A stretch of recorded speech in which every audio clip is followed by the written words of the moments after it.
ባለፉት ጥቂት ቀናት ሰሜን ኢትዮጵያ ላይ ከባድ ውጥረት ተፈጥሮ ጉዳይ ዓለም አቀፍ ትኩረት አግኝቶ መነጋገሪያ ሆኖ ሰንብቷል። ውጥረቱ የተፈጠረው ከጥር 18 ቀን 2018 ዓ.ም ጀምሮ ነው።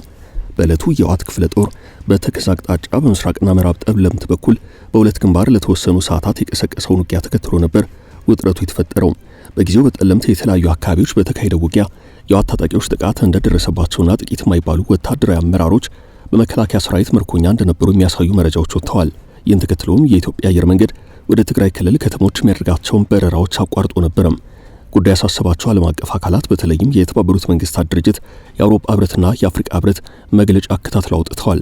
ከፕሪቶሪያው ስምምነት አደራዳሪዎች አንዱ የሆነው የአፍሪካ ህብረት የድርድር ጥሪ አቅርቧል። ጥሪውን በመቀበል በደብዳቤ ምላሽ የሰጠው ህወሓት ነው።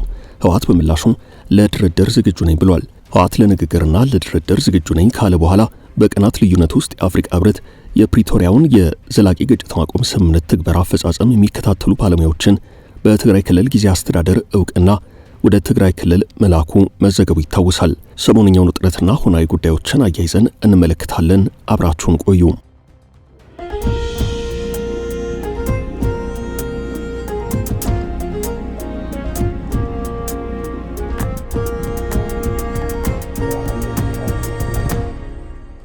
ህወሓት እንደለመደው ውጊያውን ቀድሞ ከጀመረ በኋላ ከባድ አጣብቂኝ ውስጥ እንደገባ እየተነገረ ነው። በመጀመሪያው ውጊያ ሽንፈት የገጠመው ህወሓት ትንሽ ትንፋሽ ሰብስቤል መለስ በሚል ውሳኔ በወልቃይት በኩል ያለውን ወታደራዊ እንቅስቃሴና ውጊያ አቁሟል እየተባለ ነው። ህወሓት ባለፈው ውጊያ በአራት አቅጣጫ ወታደራዊ ቁሳቁስ፣ የሰው ኃይል፣ ሎጂስቲክስና የመረጃ ቅንጅቶችን በማካሄድ በሙሉ አቅሙ ዘምቶ ነበረም። አርሚ 11፣ አርሚ 13 እና አርሚ 35 አርሚ 60ን በቀጠናው አንቀሳቅሷል።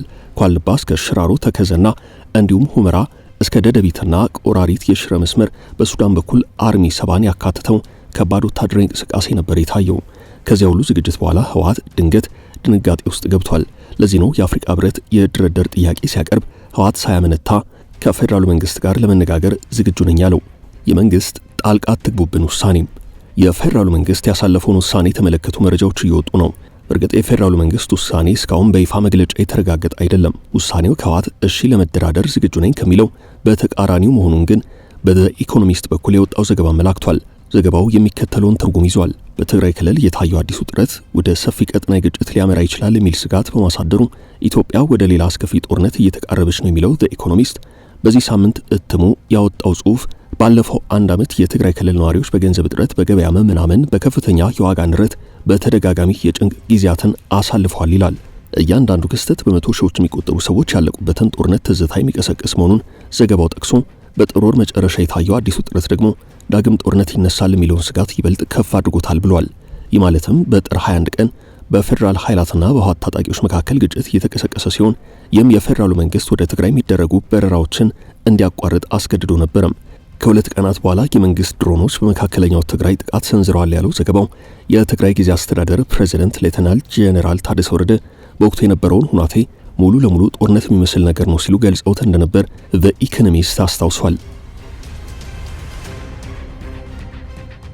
ሌተናል ጄኔራል ታደሰ ወረደ በእርሳቸው አስተዳደር ስር ያሉ ኃይላት ቀደም ብለው ከገቡባቸው አንዳንድ አካባቢዎች መውጣታቸውን ገልጸዋል።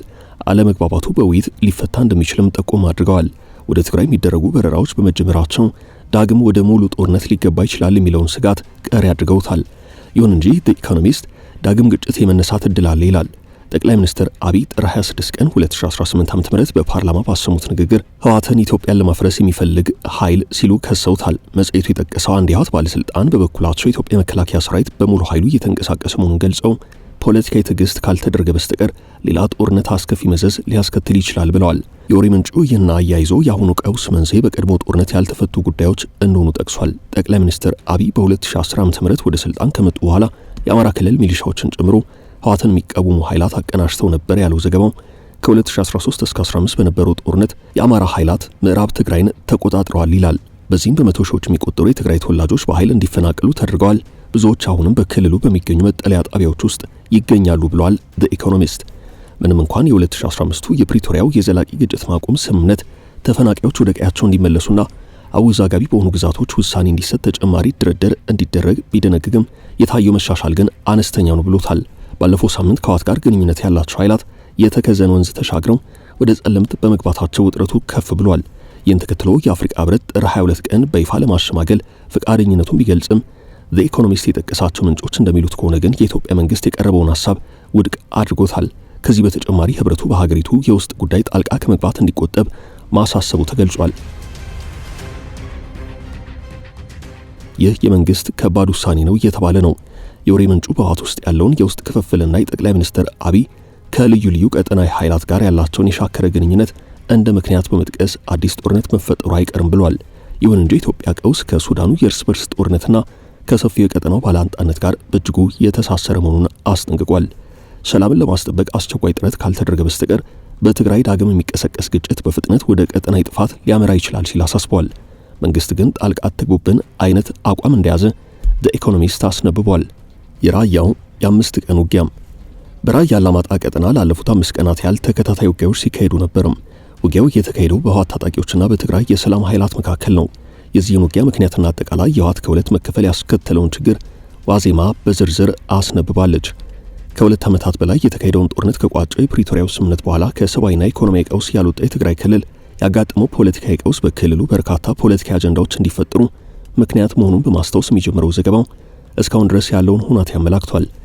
ከ2016 ዓ.ም ሚያዝያ ወር ጀምሮ ባሉባልታ ደረጃ የነበረው በህወሓት ውስጥ ክፍፍል ተፈጠረ የሚባሉ ጉዳይ በዚሁ ዓመት ነሐሴ ወር ላይ የተካሄደውን 14ኛ ድርጅታዊ ጉባኤ ተከትሎ በይፋ ወጥቷል።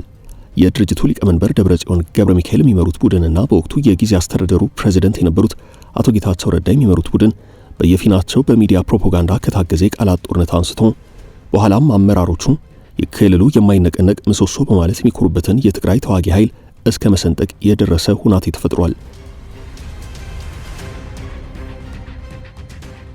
የጸጥታ ኃይሉ ከፍተኛ ወታደራዊ አመራሮች ከኮር በላይ በመባል የሚጠሩት ጥር 15 ቀን 2017 ዓ.ም ባደረጉት ስብሰባ በአቶ ጌታቸው ረዳ የሚመራውን ጊዜ አስተዳደር በማውገዝ በግልጽ ለህወሓት ያላቸውን ውግንና ሲገልጹ ባለ ከፍተኛ ማዕረግ ጄኔራሎችን ጨምሮ ብዛት ያላቸው ከፍተኛ ወታደራዊ አመራሮች ስብሰባውን ረግጠው ወጥተዋል። ይህን ተከትሎም ህወሓትን የሚደግፉት የሰራዊት አመራሮች ጄኔራል ገብረ እግዚአብሔር በየነን ጨምሮ ሌሎች መኮንኖችን አግደዋል።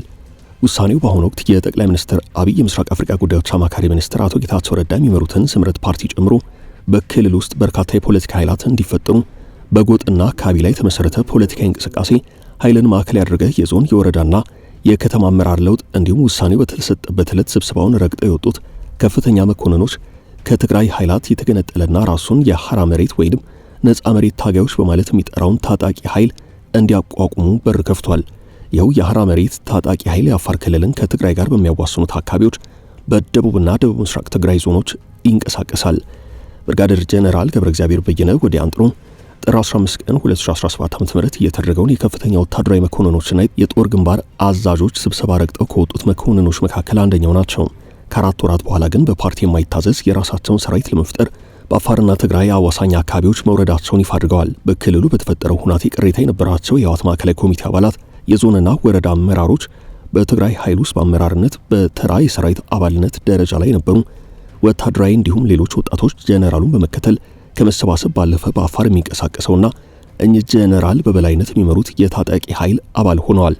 ታጣቂ ኃይሉን በበላይነት የሚመሩት ብርጋዴር ጄኔራል ገብረ እግዚአብሔር በየነና የቀድሞው የመከላከያ ሰራዊት ጠቅላይ ኤታማዦር ሹም ጄኔራል ጻድቃን ገብረትንሳኤ እንደሆኑ በተደጋጋሚ ይነገራል።